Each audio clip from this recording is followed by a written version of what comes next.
My name is Layla, and I believe in justice for the Menendez brothers, for the simple reason that they did not ask to be born into a life of abuse. They didn't ask for the media nor the justice system to make a mockery of what's a very nuanced case. Evidently, 30 plus years later, we still have a long way to go, which is why I will continue to believe in justice for Eric and Lyle. My name is Christina, and I support the Menendez brothers because I know and believe that they were victims of sexual abuse at the hands of their parents. I believe that they had an unfair second trial, and had they been tried today, they would not have been given the same sentence. So as always, free the Menendez brothers. My name is Megan, and I support Eric and Lyle Menendez because I believe in second chances. They are the definition of prison reform, and they are no longer the boys they were at 18 and 21. Justice for the Menendez brothers. Hello, my name is Angela Doss. I'm a supporter of Eric and Lyle Menendez. I have followed and supported their case throughout the years, and as a survivor myself, I have always believed them. Hi, my name is Nicole, and I'm making this video in support of Lyle and Eric Menendez. I think they've served more than enough time and should be released from prison. Justice for Lyle and Eric Menendez. Justice. That's what we're asking for. Justice. Justice. Justice. Justice.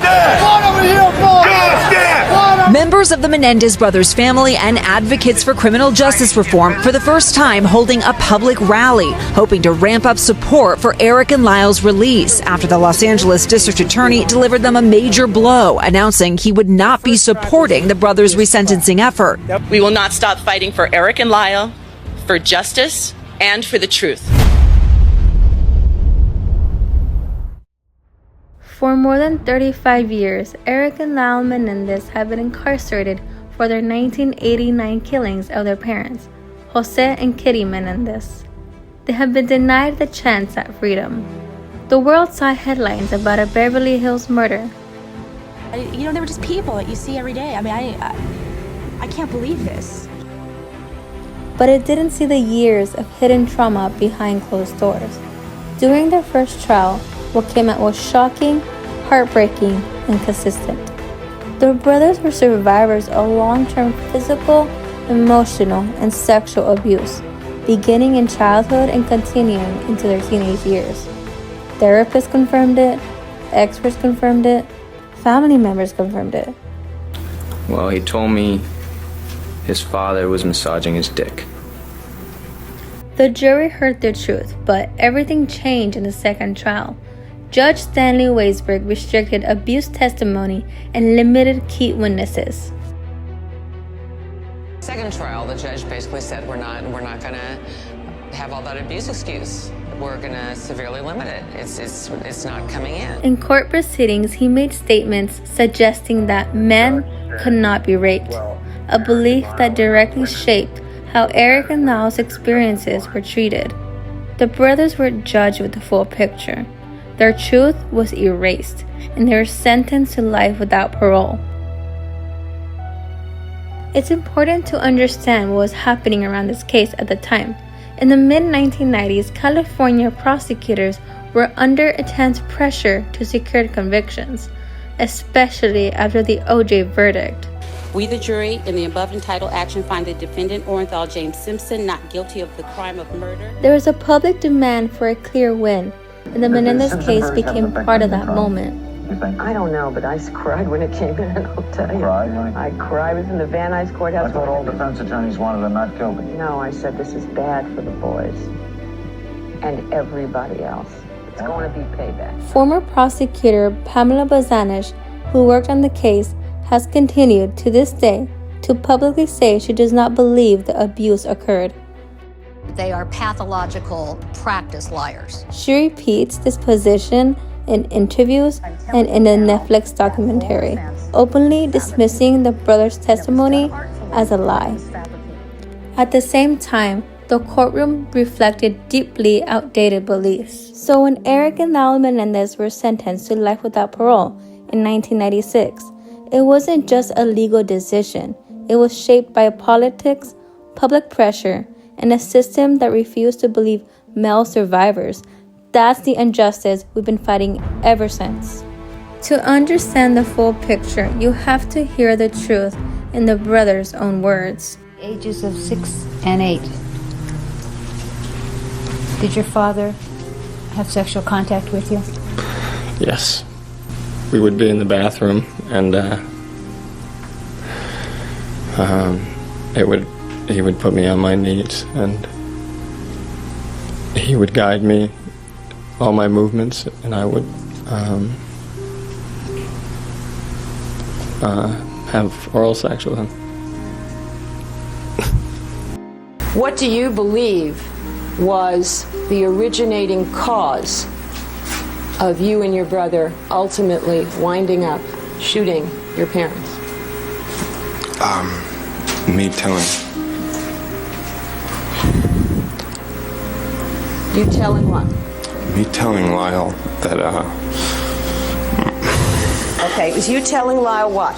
that my dad had been molesting me. I wanted it to stop. This wasn't a story invented years later. This was testimony from the early 1990s, raw, painful, and honest. After being sentenced in 1996, Eric and Lyle were separated for more than 20 years, 2 decades without each other, 2 decades of isolation. It took the system over 20 years to reunite them in the same prison. That separation became another punishment no sentence ever required. I started following this case back in October 2024 when Netflix's Monster came out. I didn't watch it at first, but people who knew the facts said it was inaccurate. Suddenly, millions were talking about Eric and Lyle again, and that's when I wanted to learn the truth for myself.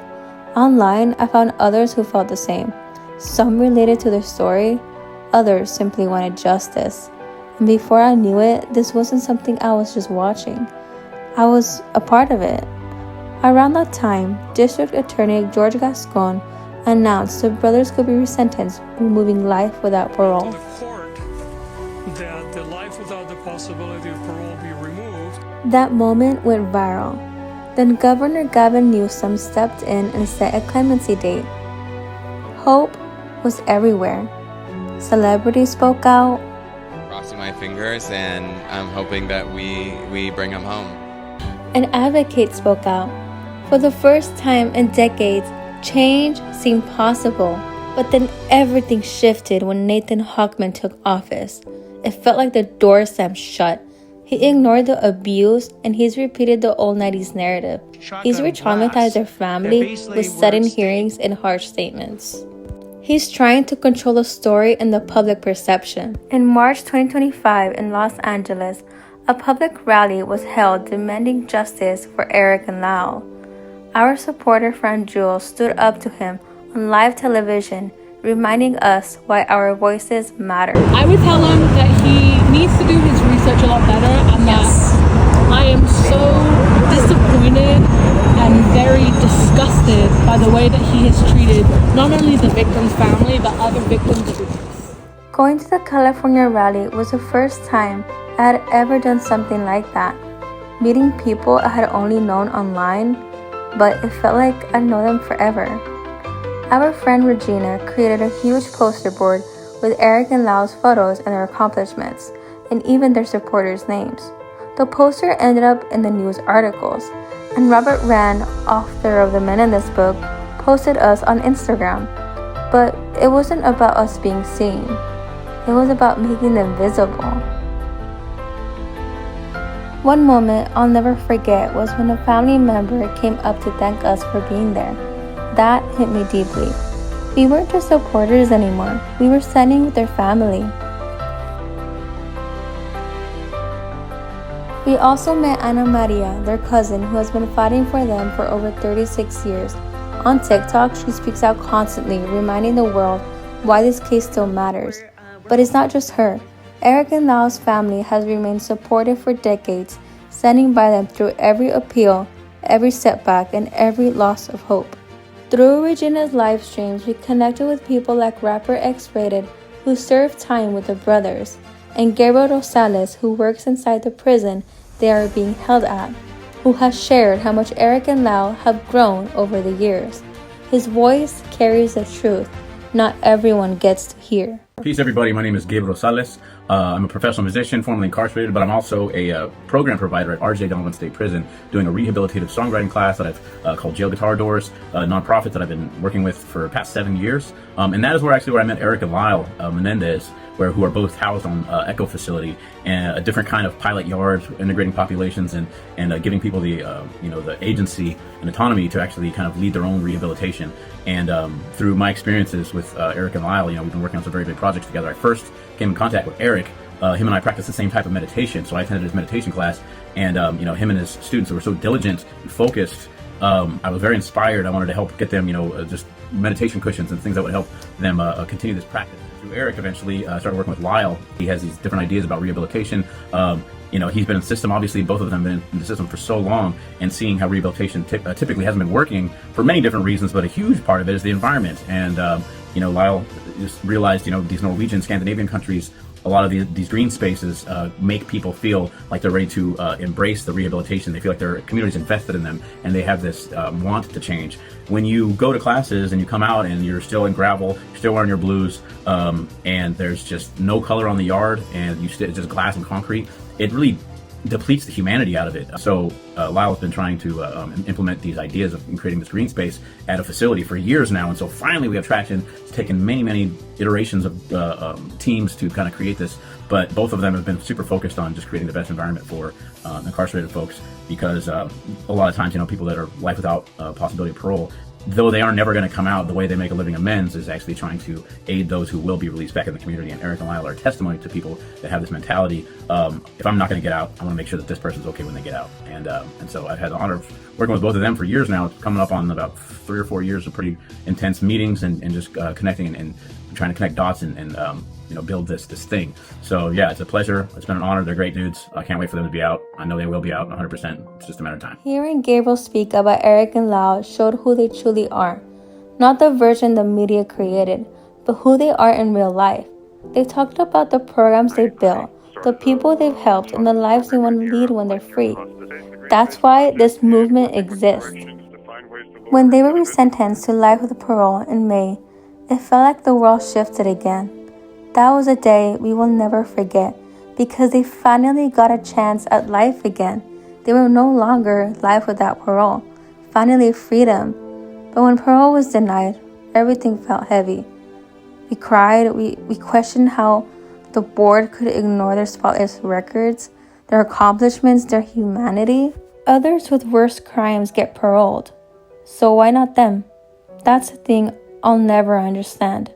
When I found out Governor Gavin Newsom originally set a clemency date for them, I remember feeling a spark of hope, like maybe someone in power finally understood. And then he replaced the clemency with a parole hearing. I didn't know how to feel. It wasn't a no, but it wasn't the justice they deserved either. It almost felt like he was afraid to take a stand. But still, it was movement. It meant the state of California could no longer ignore the truth, but in the end, both paths were denied. Around that time, something else stood out to me. Some huge public figures who once spoke out about this case, like Kim Kardashian, suddenly went completely silent when parole was denied. And it made me wonder, what happened? How do you speak out loudly when a topic is trending, but disappear the moment things get difficult? It felt like once the attention died down, so did their interest. And while some people walked away from the case, the media walked right back into the same pattern from the 1990s. They're great. I mean, they're a little basic, honestly, but they're nice, they're simple. Yeah, that's what we thought. But then, the moment we stepped out the door, everyone immediately assumed we were dressed as something else. The Menendez brothers. Turning trauma into entertainment. Menendez brothers. Yeah, getting out of jail. Just in time to get deported. Trump is gonna deport their ass, you murdering Mexicans. Menendez brothers, what a story. Too bad your lawyer couldn't do what your dad did. People mocking their pain for views. Seeing these clips hurt because they show exactly how the world still treats their story. Not with understanding, not with compassion, but with laughter. Even today, after decades of evidence, testimony, and proof, there are still people who refuse to believe the truth. This isn't new. In the 1990s, society didn't want to acknowledge that boys could be victims of this kind of abuse. It wasn't talked about. It wasn't accepted. Survivors, especially male survivors, were dismissed or mocked. The brothers weren't just battling the legal system. They were battling a culture that refused to believe people like them could be hurt in that way.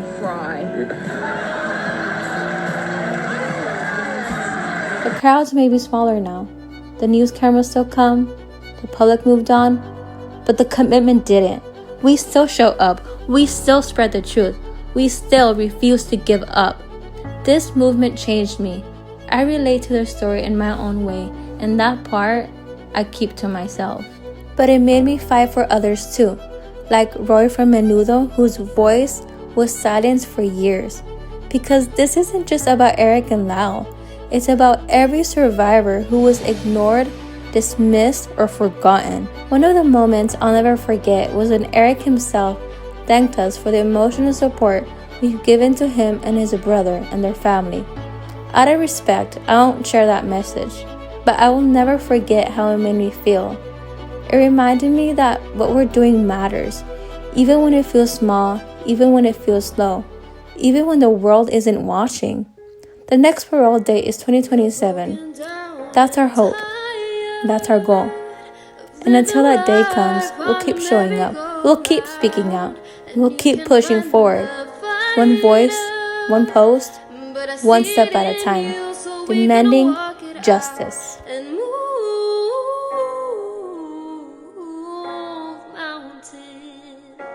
We're gonna walk it out and move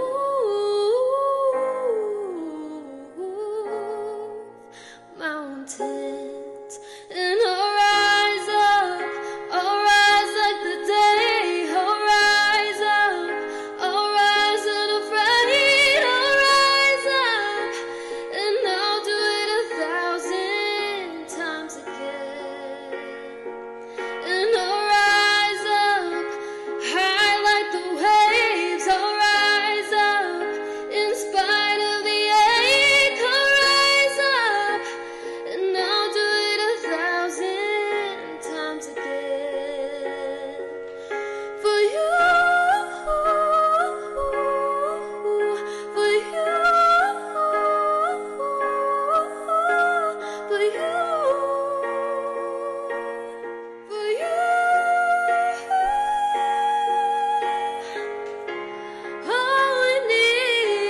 All we need is hope, and for that we have each other, and for that we have each other. Yeah, we'll rise, we'll rise, we'll rise.